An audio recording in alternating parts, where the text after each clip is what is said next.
श्री कृष्ण कहते हैं, ऐसा सच जरूर बोलो जो कड़वा लगे, लेकिन ऐसा झूठ कभी मत बोलो जो सच लगे।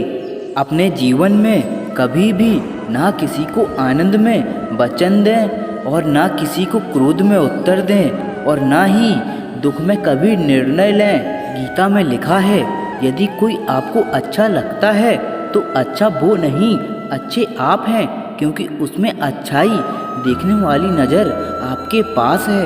अपनी पीड़ा के लिए संसार को दोष मत दो, अपने मन को समझाओ। तुम्हारे मन का परिवर्तन ही तुम्हारे दुखों का अंत है। सोच और नीयत अच्छी रखिए, फिर आपके कष्ट प्रभु स्वयं दूर कर देंगे। लोग अपने शरीर को सुंदर बनाने में लगे रहते हैं, पर आत्मा की सुंदरता शरीर की सुंदरता से कहीं ज़्यादा महत्वपूर्ण है। शरीर तो नश्वर है, मिट्टी ही तो है, तो मिट्टी में ही मिल जाता है, पर आत्मा अमर है।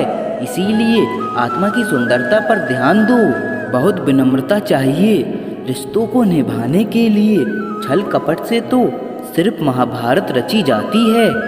इंसान की सोच ही उसकी सबसे बड़ी पहचान है, वरना दुनिया में एक नाम के अनेक इंसान हैं। उस इंसान का मंजिल से भटक जाना तय है जिसकी संगत में नकारात्मक लोग रहते हैं। समय एक सा नहीं रहता, आज दुख है तो कल सुख भी आएगा, और सुख के बाद दुख का आना भी स्वाभाविक है। आपको पूरे धैर्य से और श्री कृष्ण पर विश्वास के साथ अपना जीवन निर्वाह करना चाहिए। ये 5 चीज़ें अभी से छोड़ दीजिए।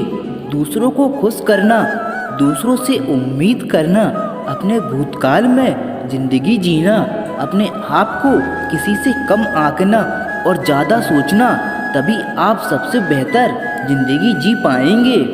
आजकल किसी के गुणों से ज़्यादा रूप, रंग और कपड़ों को देखा जाता है, पर याद रखना, एक दिन रूप, रंग और कपड़े तो धोखा दे ही जाते हैं, पर जिसमें गुण है वह हमेशा साथ निभाएगा।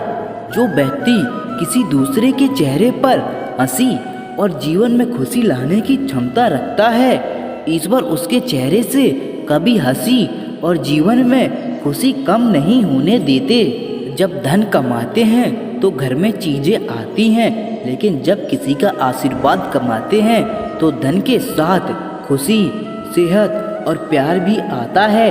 धन से नहीं, मन से अमीर बनो, क्योंकि मंदिरों में स्वर्ण कलश भले लगे हों, लेकिन नतमस्तक पत्थर की सीढ़ियों पर ही होता है। भरोसा जीता जाता है, मांगा नहीं जाता। ये वो दौलत है जिसे पाया जाता है, कमाया नहीं जाता। अगर कोई मनुष्य हमारे साथ बुरा कर रहा है तो उसे करने दो, यह उसका कर्म है और समय उसके कर्म का फल उसे जरूर देगा। लेकिन हमें कभी भी किसी के साथ बुरा नहीं करना चाहिए, क्योंकि यही हमारा धर्म है। अगर आपकी समस्याएं एक जहाज की तरह बड़ी हैं तो भूले नहीं कि प्रभु की कृपा सागर जितनी विशाल है। अहंकार में धन, वैभव और वंश तीनों गए। विश्वास ना हो तो रावण, कौरव और कंस देख लो। भोजन की कीमत भूख के समय होती है और भगवान की कीमत दुख के समय होती है। इसीलिए अंधकार में छाया, बुढ़ापे में काया और अंत्यकाल में माया किसी का साथ नहीं देती। श्री कृष्ण कहते हैं, क्षमा दुनिया का बहुत ही कीमती शब्द है, लेकिन इस क्षमा का कब और कैसे इस्तेमाल करना है यह बहुत ही आवश्यक है। पहला, अगर आपसे कोई अपराध हो जाए तो तुरंत क्षमा मांगना चाहिए। अगर आप क्षमा नहीं मांगेंगे तो इसमें आपकी ही हानि है, क्योंकि क्षमा ना मांगने से मन के अंदर अहंकार जागता है और अहंकार तो हमारी हानि करता ही है। दूसरा, अगर कोई अपराध करे और आपसे क्षमा भी ना मांगे तो उसे क्षमा मत कीजिए, क्योंकि क्षमा अत्यंत अनमोल है और बिना मांगे किसी को क्षमा देना आवश्यक नहीं है।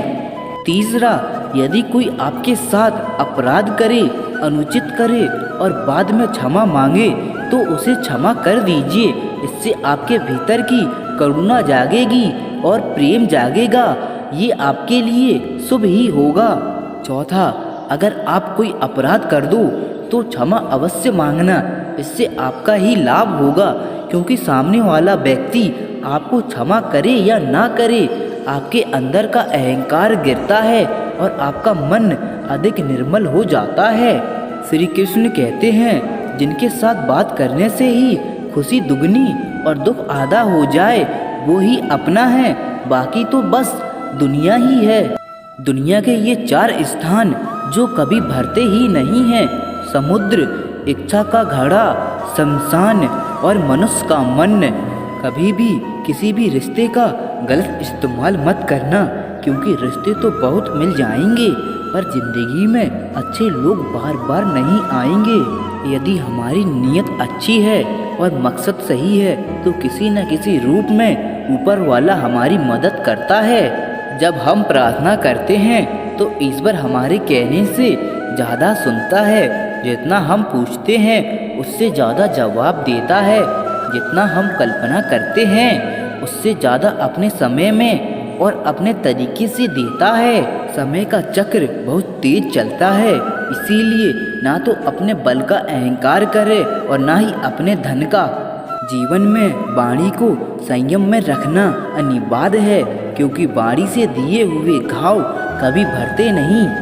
जीवन में कभी मौका मिले तो किसी के लिए सारथी बनना, स्वार्थी नहीं। जैसे पानी को अगर दूध में मिलाया जाए तो दूध की तरह हो जाता है, और यदि वही पानी अगर कीचड़ में मिलाया जाए तो कीचड़ बन जाएगा। ठीक ऐसा ही मनुष्य के जीवन में भी होता है। यदि गुणहीन व्यक्ति गुणवानों की संगत में बैठे तो उसे भी गुणवान समझा जाता है और सम्मान का पात्र समझा जाता है, और यदि गुणवान व्यक्ति गुणहीनों की संगत में बैठता है तो उसे तिरस्कार मिलता है। तो इसीलिए अपने जीवन में संगति सोच समझकर सावधानी से बनाएं। जब मेहनत करने के बाद भी सपने पूरे नहीं होते तो रास्ते बदलिए, सिद्धांत नहीं, क्योंकि पेड़ भी हमेशा पत्ते बदलता है, जड़ नहीं। गीता में साफ शब्दों में लिखा है, निराश मत होना, कमजोर तेरा वक्त है, तू नहीं।